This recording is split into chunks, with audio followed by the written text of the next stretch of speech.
پیارے بچوں، ایک جنگل میں ٹونی اور رانی نام کی دو خوش مزاج چڑیاں رہتی تھیں۔ وہ دونوں بہنیں تھیں۔ دونوں اپنی سریلی آواز کے لیے دور دور تک مشہور تھیں۔ ہر صبح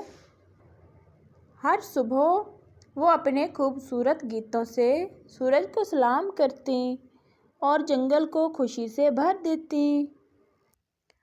ایک دن جب ٹونی چڑیا کسی کام سے کچھ دن کے لیے دوسرے جنگل میں چلی گئی۔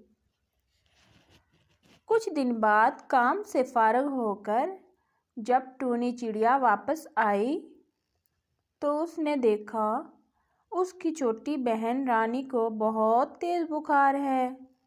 وہ بہت بیمار اور کمزور نظر آ رہی تھی۔ پریشان ہو کر ٹونی چڑیا اس کے پاس گئی اور پوچھا، ارے رانی میری بہن، تمہیں کیا ہوا؟ تم ٹھیک نہیں لگ رہی ہو۔ کمزور سی آواز کے ساتھ رانی نے جواب دیا، اوہ ٹونی میری پیاری آپی، آپ آ گئی ہو۔ آپی، میں تو آپ سے اداس ہو گئی اور کئی دنوں سے بیمار ہوں۔ میرا آپ کے بنا بالکل بھی دل نہیں لگتا ہے۔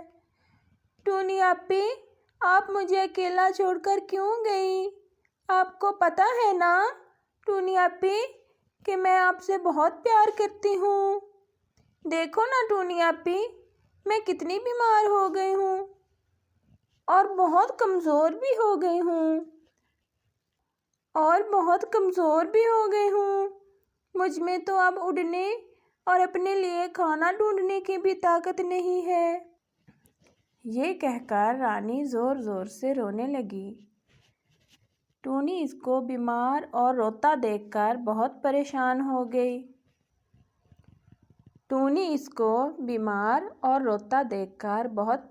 ہو گئی۔ اس کو بہت پیار سے چپ کرایا اور اپنی بہن کی مدد کرنے کو تیار ہو گئی۔ ٹونی چڑیا نے کچھ جڑی بوٹیاں اور پھل اکٹھے کیے جن سے رانی کا بخار اتر سکتا تھا اور اسے لے کر اپنے گھونسلے میں آ گئی۔ ٹونی چڑیا نے بہت پیار اور نرمی کے ساتھ رانی چڑیا کو دوا پلائی اور اس کو کھانا بھی کھلایا۔ جب کالو کوے کو رانی کی بیماری کا پتہ چلا تو وہ بھی بہت سارے پھل اور دوا لے کر ٹونی کے گھر رانی کا حال پوچھنے کے لیے پہنچ گیا۔ وہ بہت شرمندہ ہوا کہ ٹونی کی غیر موجودگی میں وہ رانی کا پتہ کرنے نہ آ سکا۔ ٹونی نے کہا، کوئی بات نہیں کوے بھیا، اب میں آ گئی ہوں نا، اب رانی ٹھیک ہو جائے گی۔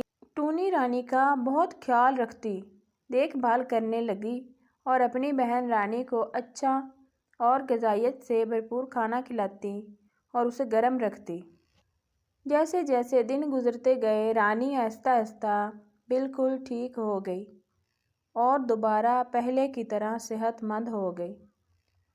ٹونی چڑیا کی مسلسل دیکھ بھال سے رانی چڑیا دوبارہ اڑنے کے قابل ہو گئی۔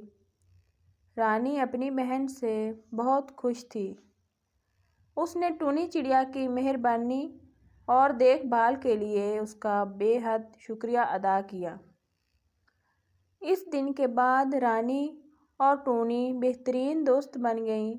وہ ہر صبح ایک ساتھ گانا گاتی اور جنگل کو اپنی سریلی آواز سے بھر دیتی تھیں اور اس طرح ٹونی اور رانی چڑیا کے پیار نے جنگل میں ہر کسی کو دوستی، مہربانی اور ہمدردی کی اہمیت سکھائی۔ خاص طور پر یہ سکھایا کہ